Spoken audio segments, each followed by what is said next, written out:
Hey everyone, today I'm going to talk about using the OPC to control an external synthesizer. I'm going to be focusing not very much on how to connect them because I have a video on that, and mostly on kind of the roles and just a few issues that you might run into that I ran into at first. So let's start off with the OP-lab module, which I neglected last time. I'm going to install it. I've got the back taken off for this video. I'm going to install it by putting it in this way.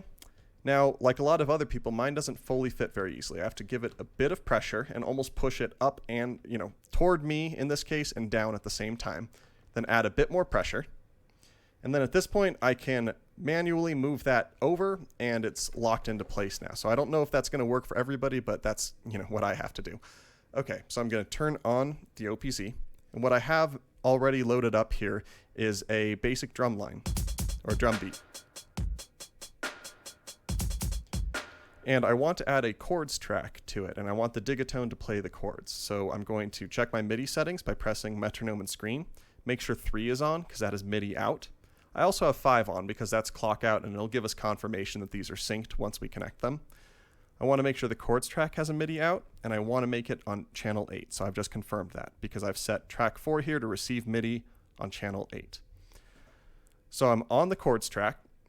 I've got the Digitone ready to go. I'm going to take this connection to the Digitone's MIDI in, and I'm going to have the OPZ's MIDI out to it. The audio from this is going into an interface, but when I use the line module later, it'll just go straight into the OPZ. Okay, so we can now see that the connection works, because even though this is a different scale, it's working. Actually, they're the same scale. They're synced up just fine. I want it to play that kind of sound. Now, I know this isn't going to exactly work, because right now it's playing that sound, but it's also playing the OPZ's engine. So what I have to do is go to the mixer, press Shift, and press the chords track. This is tricky, though, because right now the chords track is still sending MIDI, and it's not sending audio from the chords track, but it's still sending audio to the effects tracks, the tape track, and then line out. And I'm mentioning this because for 2 reasons. One is because if you still hear the internal engines playing from the OPZ, that's probably your issue. So let me just put a couple of very basic 7th chords, because that's all I know. Right, I always try to mute the buffer from here, but I have to go here. Okay, so I've got a couple of 7th chords in there now. And what I'm going to do next is, let's first of all hear what it sounds like.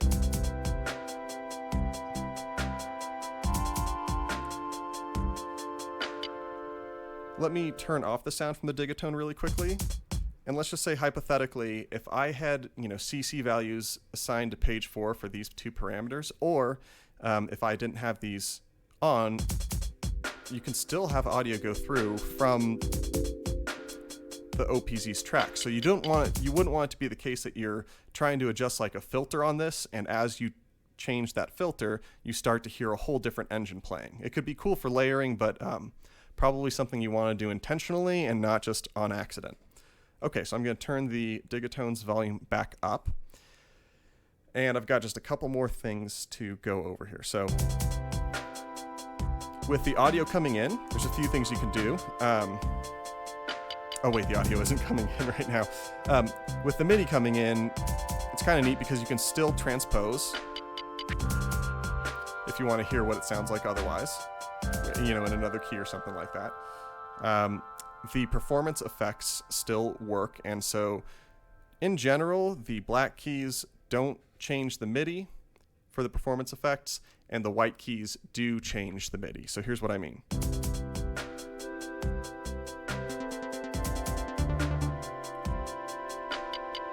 Sounds like there were some of the OPZ's engines kind of got caught up in there as well. Not a big deal.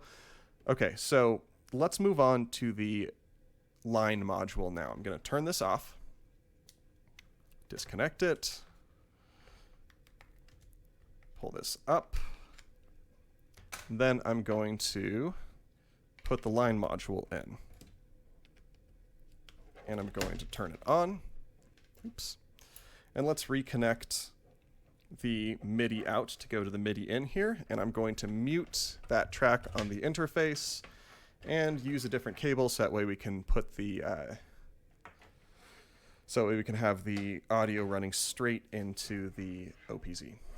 Okay, into that line module. So there we go. And here we go. All right, so in case you're not sure, it goes line in, line out, MIDI in, MIDI out. So it sounds about the same, which is a good sign, except now I can toggle it on and off. I've got legacy input select, so I can toggle it on and off really easily. If I go here, I can change or even sequence the filter.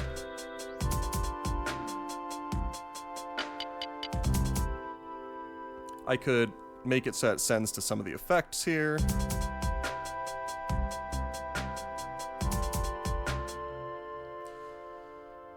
What happens if I do the delay?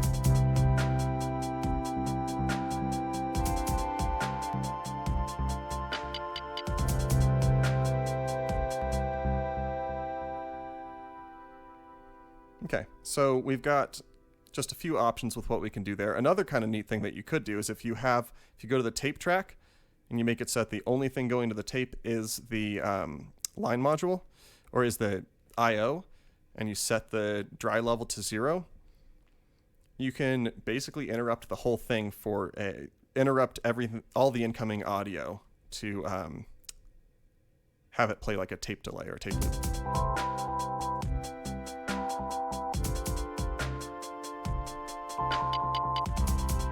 So I'm not great at that, but my point is there's a few pretty neat things that you can do just by routing that. Let's see. I think that might be all that I was hoping to cover in this video. Oh, there's one more thing I was going to mention, and that is you can use several devices at once on this. So I've got my OP-1 here, and it is set to mode, MIDI controller mode. And I have it, I'm going to set it so that the MIDI channel is 1. I'm going to connect it here, wait for that green light to flash, confirms it's connected. And now I'm going to open up my MIDI settings again, enable MIDI in, which is 2, and enable channel 1 to active track, because I've set this to channel 1. So now I'm going to go over here to chords, and I can play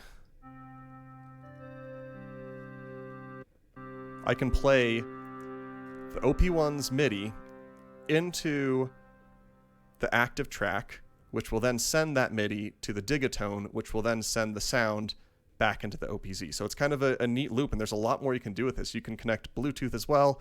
I'm pretty sure that you can connect a full-on hub to this and have more than one device connected via USB. I need to play with that. Don't quote me on it.